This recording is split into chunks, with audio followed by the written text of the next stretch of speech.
Okay, good. Okay, I'm recording. Sorry about that. Okay. Um, so emotional regulation, like that's pretty much it's effective instability of regulating emotions, regulating a lot of the more like intense emotions, right? So I am going to first read out like from the handbook of that from the case. So the textbook I just read out, the one for doctors that I mistakenly ordered when I started my group therapy, and then now I have the workbook, and it's called Emotional Regulation Handout 2. So this is by Marshall M. Linehan's workbook. It's a great workbook. And here, so overview: understanding and naming emotions. Okay, so what emotions do for you? Those are in big block letters. And underneath it says there are reasons we have emotions. We need them. Okay. Number 2, in big block letters, factors that make regulating emotions hard. Okay, so, and then it says underneath, lack of skills, like coping strategies, like the very skills I'm trying to learn to regulate.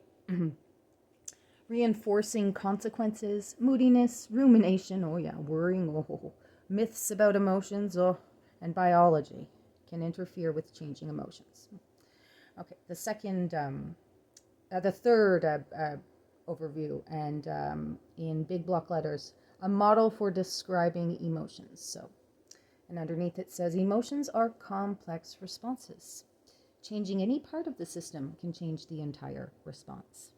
And then the fourth, and in big block letters, ways to describe emotions. And that actually taught me so much. Yeah. And underneath it says, learning to observe, describe, and name your emotion can help you regulate your emotions. So I'm going to go to the next page here. Okay.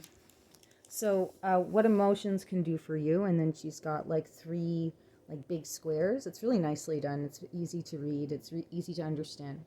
And in the first block, in big block letters, emotions motivate and organize us for action. Oh, okay, yeah. So emotions motivate and organize us for action. Absolutely.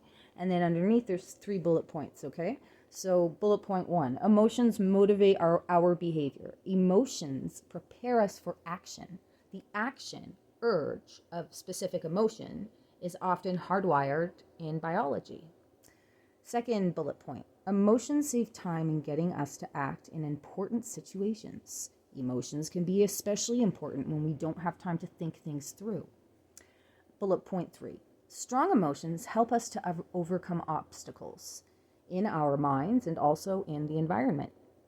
Okay, the next big block, okay, and in big black block letters, emotions communicate to and influence others. So that's what is set. It's the headline, and there's 4 bullet points. So, oof. Bullet point 1, facial expressions are hardwired aspects of emotions. Facial expressions communicate faster than words. Ugh. Huh. Bullet point 2, our body language and voice tone can also be hardwired. Like it or not, they also communicate our emotions to others. Oh, yeah, they do. You hear me like all like sad because my mask doesn't work for society. All right, bullet point 3. Okay, when it is important to communicate to others or send them a message, it can be very hard to change your emotions. And bullet point 4, whether we intend it or not, our communications of emotions influence others. Yikes. Okay, the third box, and in big black block letters, emotions communicate to ourselves. So, and there's 4 bullet points. Bullet point 1, emotional reactions can give us important information about a situation. Emotions can be signals or alarms that something is happening. Bullet point 2, and this one is hard for me because of things that were said, but I'm going to read it. Gut feelings can be like intuition, a response to something important about the situation. This can be helpful if our emotions get us to check out the facts. Okay, so you might get a gut instinct. You've got to look at the facts. You can't just go with the gut instinct and decide, because you have to look at the facts. Okay, So, oh, and then the third bullet point has a caution. Blah, blah, blah, blah.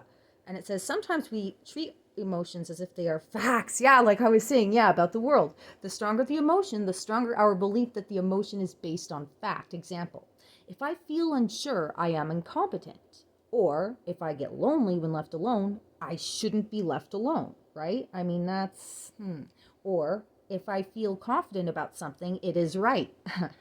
Or if I'm afraid, there must be danger. Or I love him, so he must be okay.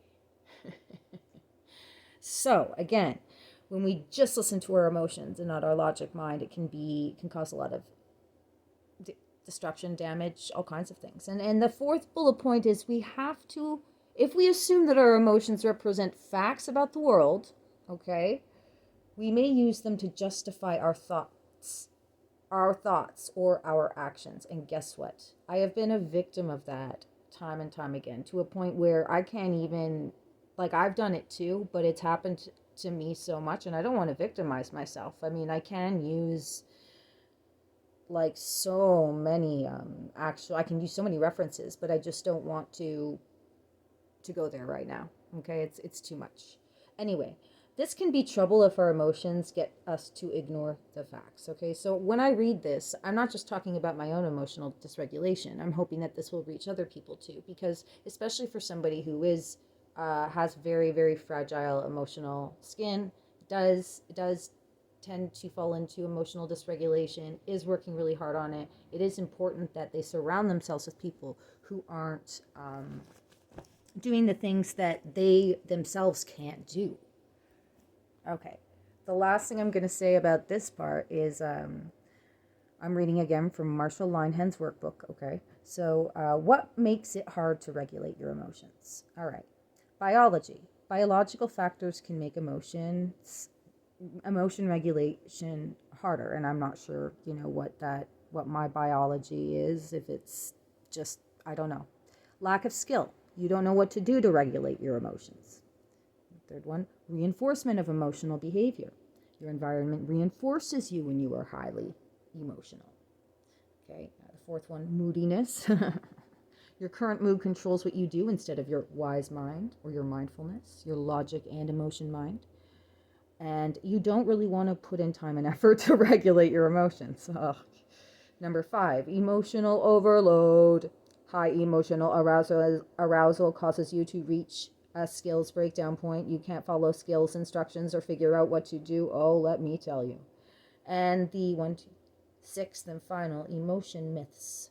Myths, mistaken beliefs about emotions, get in the way of your ability to regulate emotions. Myths that emotions are bad or weak lead to avoiding emotions, which is super detrimental to everyone, to anyone. Myths that extreme emotions are necessary or are part of who you are keep you from trying to regulate your emotions as well. So people puff up their chest and they get angry all the time. I mean, it really can cause issues. I'm going to pause this for a minute because I don't want to that's all I wanted to talk about from Marshall Linehan's books. And I'm going to pause it and take a moment. Oh, sorry. I was going to actually pause it to replay it to listen to what I've heard, because for me, emotional dysregulation, affective instability is very part of my life. It's there all the time, just knocking at my door. And my door is I don't know, my emotion mind. I don't. So right now what I'm doing is kind of I can still feel my emotions like everybody. Mine are a little more chub chub, Law and Order, chub chub. That's what I get in my soul sometimes. I get that feeling. And I know there's that knowing when that happens, I have to stop, drop, and roll. No, but I really need to make sure, okay, what's up? Look around the environment. Are you really, there's again, I feel this is hard to talk about because as much as I'd like to say that, the very intense 2 years of cognitive behavioral therapy, the kind of I don't know, 20 pounds worth of journaling that I've done all the things that I've been doing, there's still, there's been recent events that, whatever it is that I have, which is, as I say again, ADHD comorbid with borderline personality disorder and some substance abuse, and borderline personality disorder is like, if people are like, well, no, it's you, it's kind of like, well, it's like, what would you, like, if somebody was a sociopath, you're not going to go, it's not because you're a sociopath, it's because of you. They're going to say, no, it's because you're a sociopath. That's why. And you have to stay away, which I find is stigmatic. And again, I don't want to go there. I don't want to go there because, again, I don't have enough like empirical data. Is that even a word that I can use? Because I'm not a doctor, but I just don't have experiences there. But for me, my like if someone were to say why can't people just accept that the reason I do the things I do is because of borderline personality disorder, and that yes, we are kind of like, I mean, I've been called pathetic a couple times by some ex-lovers. Ugh, and it's hard. But it's like, that's kind of like, I think that's a recurring thing for a lot of, especially women who have it. Am I tangenting? I don't know, because I really want to talk about how certain situations can really affect your mood and put you into a dysphoric state.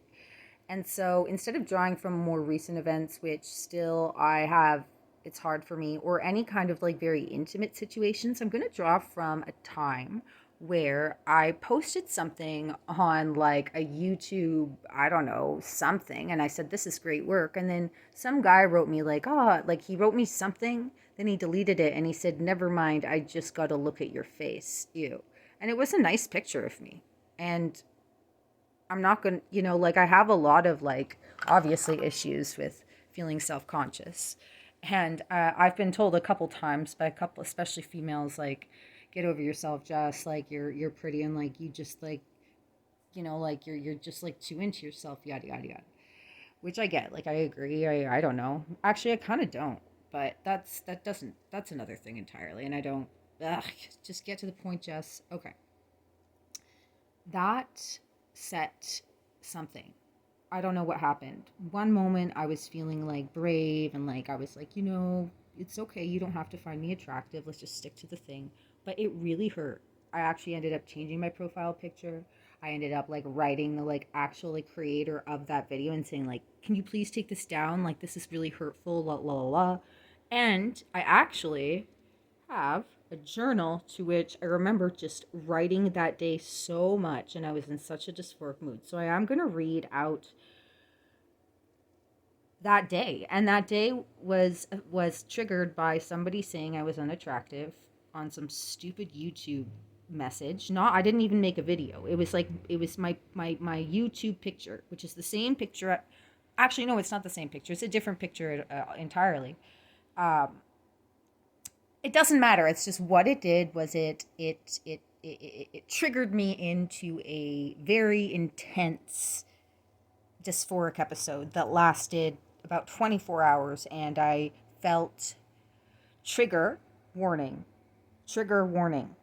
please, suicidal. And I did very stupidly try to attempt, and it just didn't work because I'm not smart. I mean, like, I don't want to talk. I was urgently looking on how to just end it, but there was something obviously stopping me. And I don't, again, trigger. Like, it's hard to talk about, and I don't know how to edit these things out. And all I'm saying is that one thing I want to say, though, guys, okay, about that time for me is that I had just quit smoking marijuana. I'm unfortunately back on it, and it'd been 2 weeks, and I think the urge to escape from my reality, whatever it was, feeling ugly, feeling unloved, feeling like nobody cared. This was back in January of 2020. Yeah. I realized that those urges to want to maybe not be conscious or something by the end of the night, okay, well after, by like 3 a.m. or something, like good, like almost like 15 hours after I received that comment. Anyway, so I realized, I was talking with my therapist about it, and I said, I realized I think the urge to escape or to be unconscious was more of a kind of same wiring as like my need to smoke a joint to escape, and that joint wasn't there. And so in my stressful thinking, I just didn't know what to do. And so again, is that called parasuicidal, or it doesn't matter? I don't want to get into that jargon right now. I just want to talk about how those like that the affective instability can cause some very, very intense episodic dysphoric periods. So I'm going to read from my journal about one day where I had that situation, just as an example in the day of the life of. This doesn't happen all the time. Again, this is like God, it's almost a year and a half ago soon, that I've had that situation, something said to me from some random stranger about just some stupid picture that just like it like made it was like the end of the world. And so just give me a sec here. Yeah, I was really mad. There's about 30 pages from one day, and it starts with, for some reason, somebody replied to my positive comment saying, "Ew, never mind, just saw your pic." I don't know what they were never minding.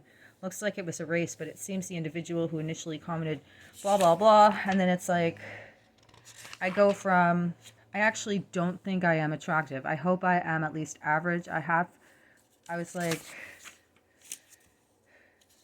I ended up like abusing medication, I think.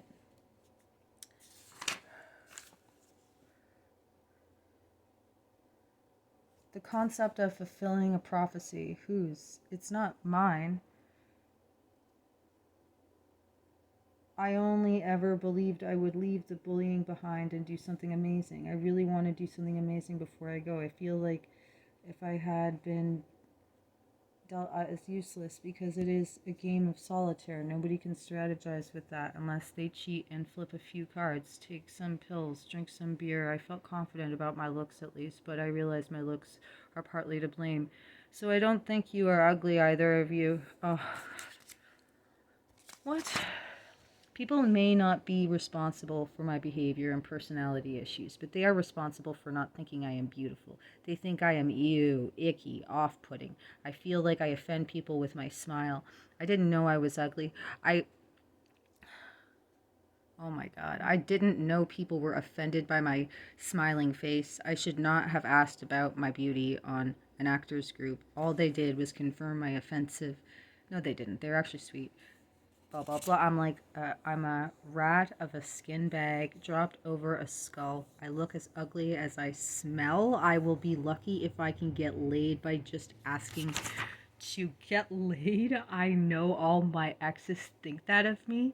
I am mortified. My face looks like a scrunchie on steroids.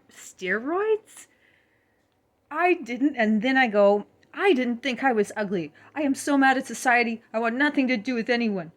My head is killing me. I can't sleep. What the fuck is wrong with me? And then I wrote, okay, ways to make myself feel better that can help me. Brush teeth 3 times a day. Floss 3 times a day. Because I was brushing it 2 times. I don't know. I was like, I'm going to get Botox. I called my mom. I'm like, Mom, I need Botox. I need Botox. I need Botox.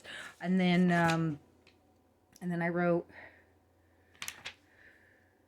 oh man, it was a really bad day. It was a really bad day, and it was just like based on like somebody dismissing me or something, right? And again, that can everything overlaps with everything else, right? And so like another thing I want to just say right now is that some people can get really angry and snap, and it doesn't mean that they have borderline. They might have something else. They might have PTSD, and there was like something that happened. Like the causality and how it manifests is very different from the causality, I guess, if that makes any sense. If I sound any sense, I mean, like borderline and bipolar can mimic each other, just like ADHD and bipolar and borderline and all of that, I guess. What else do I want to say? Yada, yada, yada. Yeah, so I definitely have issues with regulating my emotions, but since I started cognitive behavioral therapy, the best thing to do is stop, ask yourself what emotions you're feeling, and ask yourself if you can do any opposite actions to help because what I find is and it's true, sometimes I'm very reluctant, and I'm a bad like, I say this, but I don't really practice it. If like get up and do the opposite. So somebody made a good point once, I heard, about like opposite actions. So they were like, I had a lot of anxiety about a job interview, and I just wanted to go to sleep. And I remembered about the opposite action. So instead of going to sleep, I got up and did more research about the interview, and it actually ended up lessening the anxiety I had about the interview, gave me more confidence, and felt more motivated. And that was beautiful. Anyway, I'm going to end this now. So that was number 6, affective instability, most notably marked by intense episodic dysphoria, anxiety, and what was the other one? And irritation. Oh my God. Okay, thank you so much for listening to this. You are cherished, you are loved, you are loved, you are cherished. Love you, love you, love you.